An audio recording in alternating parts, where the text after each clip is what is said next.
Cédric Jubilard est considéré par l'accusation comme le suspect numéro 1, mais les enquêteurs chargés de la disparition de Delphine Jubilard n'ont pas éludé les autres pistes.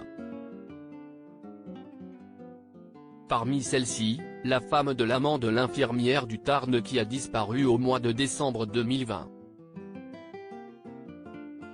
Elle a été totalement écartée, mais le mari de la victime avait déploré qu'elle n'ait pas été assez étudiée.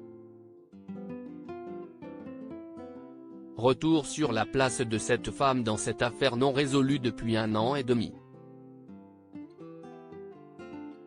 Tous les protagonistes de l'affaire Jubilard ont été scrutés dans ce cas qui reste encore un mystère puisqu'aucun corps n'a été retrouvé et aucun aveu n'a été fait.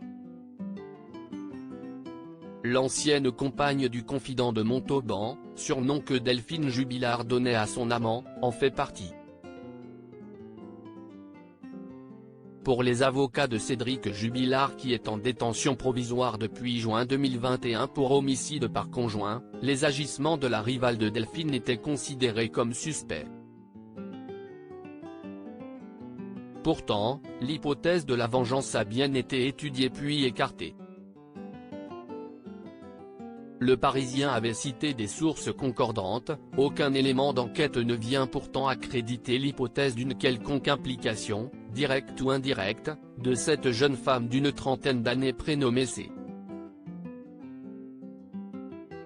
L'exploitation de sa ligne téléphonique a permis d'établir que son téléphone n'a jamais cessé, entre le 14 et le 16 décembre 2020, de déclencher des relais téléphoniques situés dans le Tarn-et-Garonne et plus précisément autour de son domicile situé à Montauban, à environ 80 km de Cagnac-les-Mines, Tarn.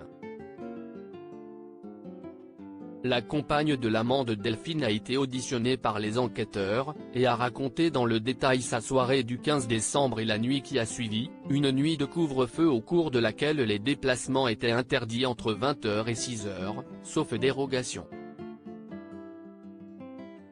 Ce récit ne présente aucune incohérence avec celui de son ex-compagnon.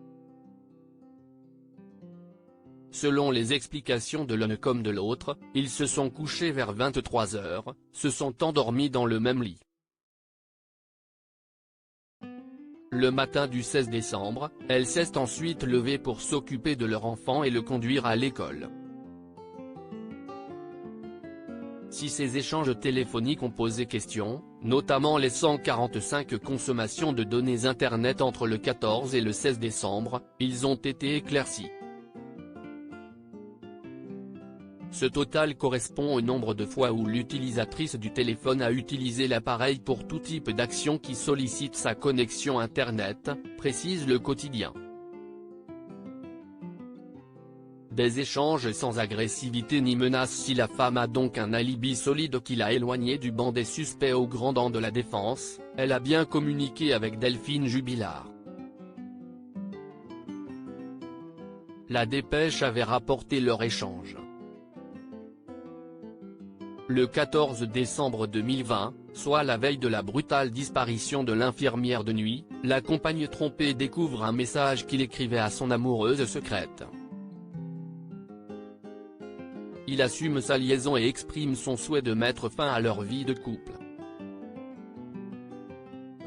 Le lendemain, la compagne trompée joint l'épouse de Cédric Jubilard de façon brève mais sans agressivité, « Tu prendras ma place quand elle sera libre, pour le moment, ce n'est pas le cas ». Souhaitant des relations apaisées avec elle, la mère de Louis et Elia tente de la rassurer en lui signifiant qu'elle gardera toujours une place entre eux. Les deux femmes s'accordent sur un pacte auquel tient la compagne de l'amant, ne plus le contacter durant la période des fêtes de fin d'année. Cédric Jubilard reste présumé innocent des faits qui lui sont reprochés jusqu'au jugement définitif de cette affaire.